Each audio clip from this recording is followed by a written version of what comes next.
So if you are watching this video, this is part 2 of my solar eclipse video. So you want to leave this video and watch part 1 first. Okay, this is a continuation of that video because it got cut off because I was talking I was so carried away and so enjoying what I was saying.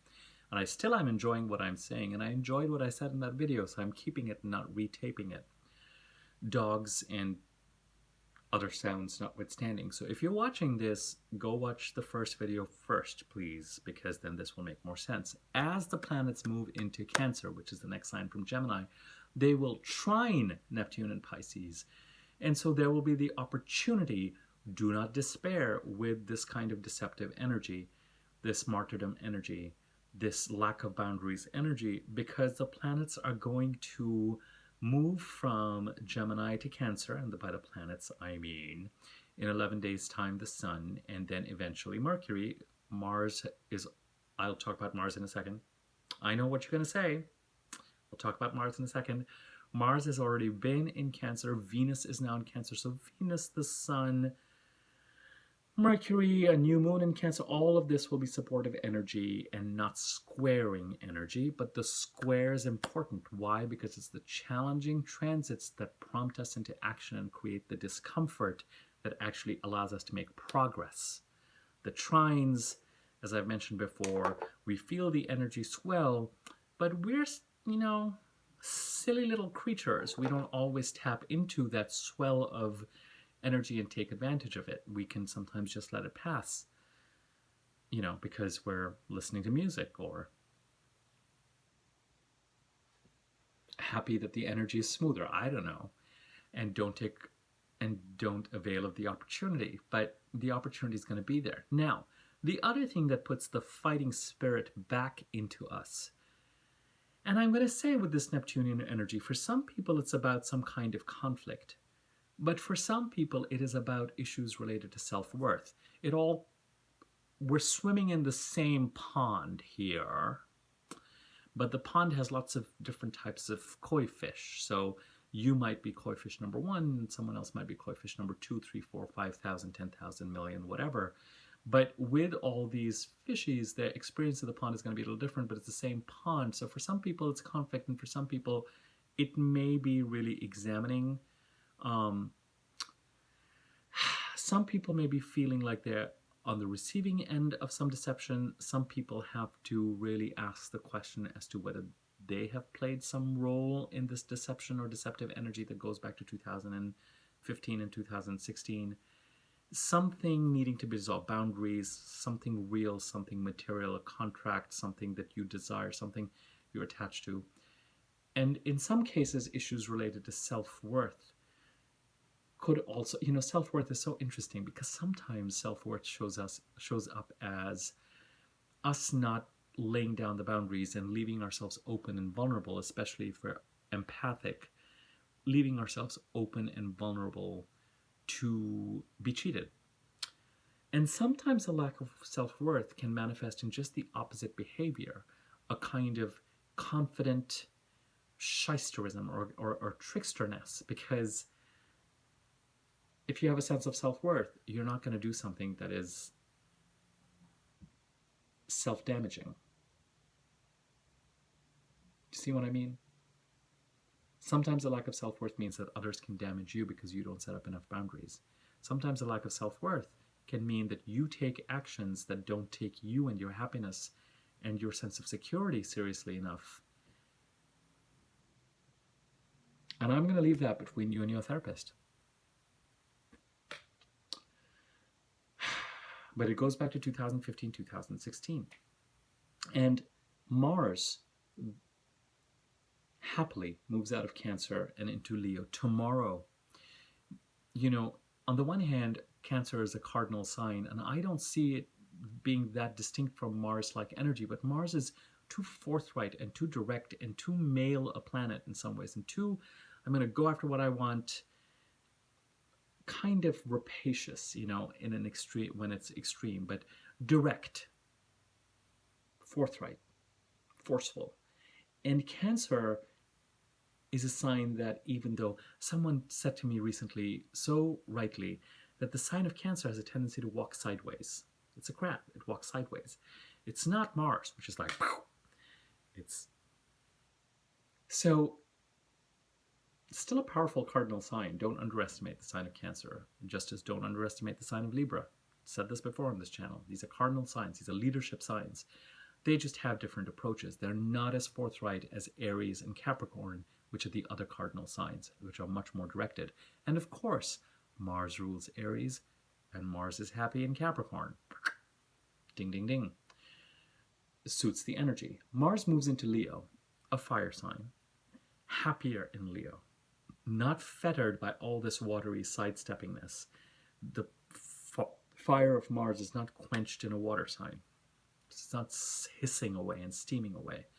And Mars and Leo will return a bit of the fighting spirit to us as we investigate, as we start to take action, as we start to get off the dead horse.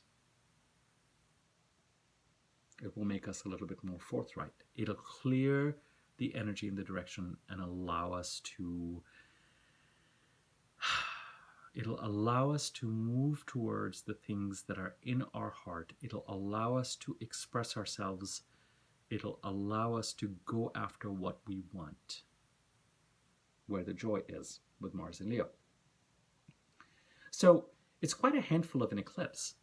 And after this, we have no more Gemini eclipses, for another 9 years? And really, eclipses come around every 17 to 19 years. So you've got to go back, 2021? 2001, 2001, to about 2000, 2001, to 2002. Google Gemini eclipses and you'll know when the last ones were in these degrees and in these signs. But the last ones happened in about 2002 time frame actually. When it comes to the Gemini eclipses. Nevertheless, it's the last of the Gemini eclipses. It's an eclipse to lean into. Let's start to summarize, because there's two different sets of energies working here. Not surprising, Gemini is the sign of the twins. And we talk about Mercury. So going back and forth, very Mercury-like. And Mercury's retrograde. Understand and be clear that this eclipse is about us moving forward on the tightrope towards our destiny, towards a sense of excitement, towards the future. Things are shifting. We can feel them shifting. There's a sense of opportunity. There's a sense of a new set of skills that needs to be acquired and continue to be dived into. Sorry about the terrible English there. Where's the growth? Where's the magic? Where's the sense of adventure? Where's the sense of living life as opposed to existing every day and not living it? It's a North Node eclipse.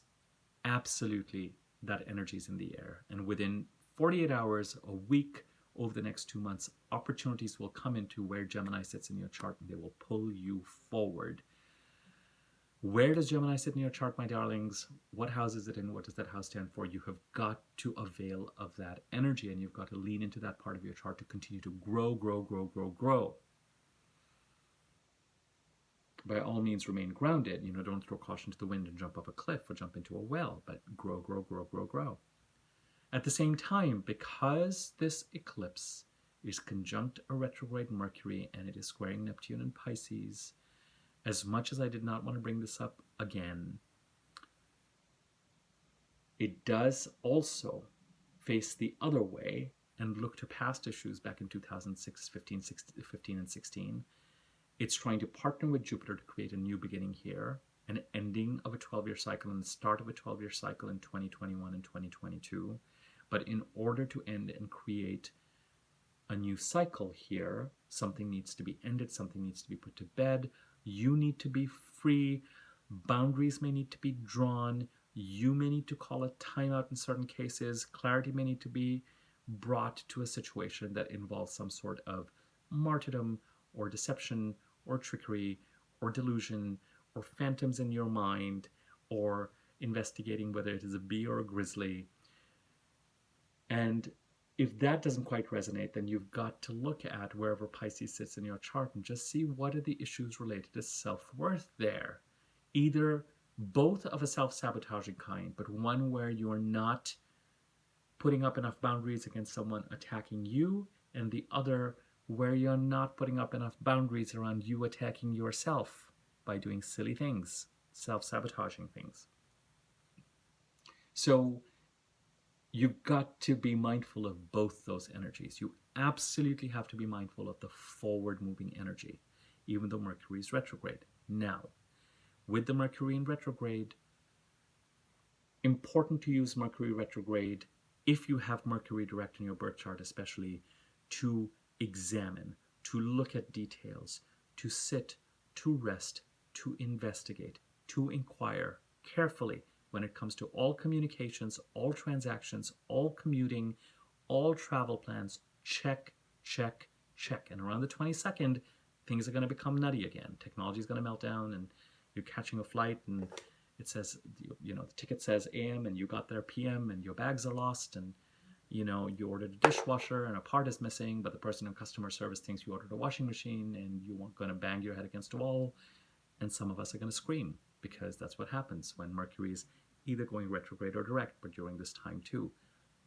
Important to slow down,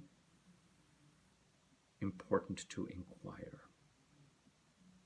The energy is becoming stronger and stronger with regard to the placement of boundaries, whether it is against others or ourselves. And you will have the support to be able to put things behind you, but it will require courage to clean things up, to get off the dead horse, to examine where it is that you may be having self-worth issues, giving something up, a sense of martyrdom, but at the same time creating a new beginning and moving into that space. Okay? Whence Mercury goes direct on June the 22nd, as you head past June the 25th, and particularly from about June the 25th to July the 6th. If you feel at that point in time that you're ready to really take action and put some communications in and start to clean things up and start to challenge a few people to a non-violent duel, the emphasis on non-violent, we're not going back centuries here, but where you need to, if something's going to get into some sort of a pissing match, or when it comes to Neptune and Mercury, if it's deceptive communication and you need to call someone out, until then I would say investigate till about June the 22nd, June the 25th, and after that do what you need to do. And Mars is going to be in Leo very soon. There's nothing holding you back from asking questions even now. Just be sure that you know how you're wording them and understand that there might be crossed wires, and just know how to navigate the Mercury retrograde energy.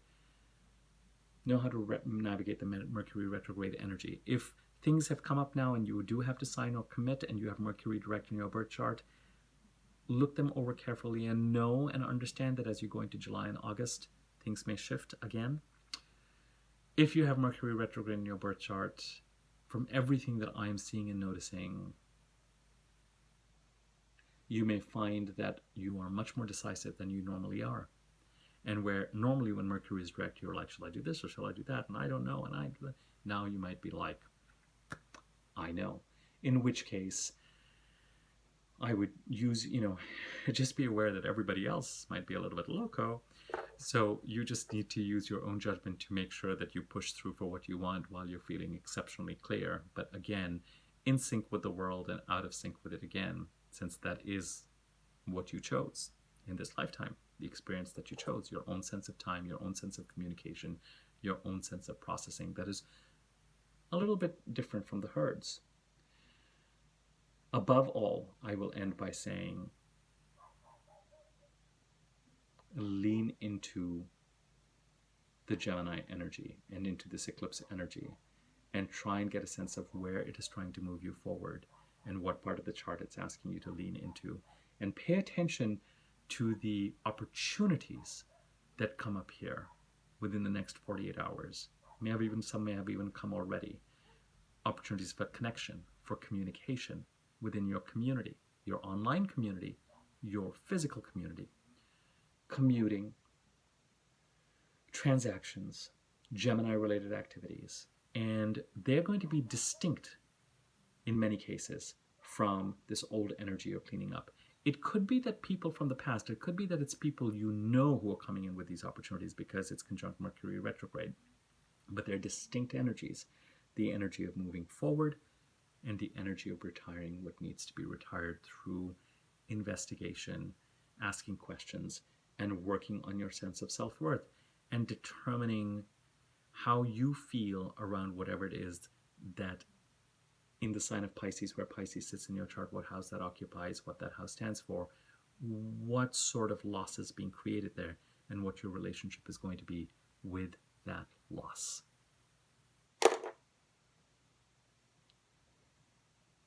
Goodness.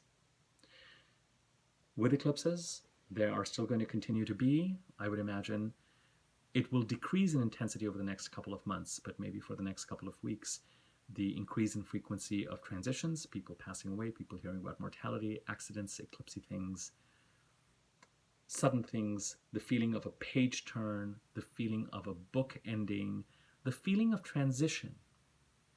And some of the transition is welcome. Some of it is not, when it's unexpected and brutal, frankly, under the guise of the eclipses. So my sympathies and my condolences if you're dealing with anything of that sort. So many of us are right now, especially in India or places that are impacted by COVID and continue to be impacted by COVID, I should say, in an extremely negative way. If you found this video useful, feel free to share it. If you found both the videos useful, feel free to tell people about my channel and the videos. Like them, comment on them, all that kind of stuff drives traffic to YouTube. Subscribe to my channel and click on the bell icon next to the subscribe button so that you can be notified whenever I do new videos. My contact information is in the description box. You can contact me there for rates, to inquire about rates for personal readings if you're interested, or to have me make a personalized version of your chart that shows you which planets are in which signs and which houses and what those houses stand for. Inquire about the rate for that and then determine if you want to move forward or not. I'm going to leave it at that. I have been thinking about this video a lot, and there was a lot that I was trying to get out. So I appreciate your staying with my sort of somewhat breathless and amused flow of information that has been percolating for a while. So I appreciate your sticking with me this far. Onward. Ultimately, it is the energy of clearance. So let's clear a path forward, whether it is by retiring whatever we want to retire from the past. And even though this is an eclipse that is conjunct to retrograde Mercury and square Neptune, and a lot of energy in other channels, other videos, other write-ups are around this energy, remember that it is a North Node eclipse. So you've got to avail of the forward-moving energy as well, even if in a couple of months, or even if after June the 22nd, June the 25th, you find that you are revising what you thought, or more information is coming in that makes you change course. That will happen more for people who have Mercury direct in their birth chart, and less for people who have Mercury retrograde in their birth chart. Okay? Over and out.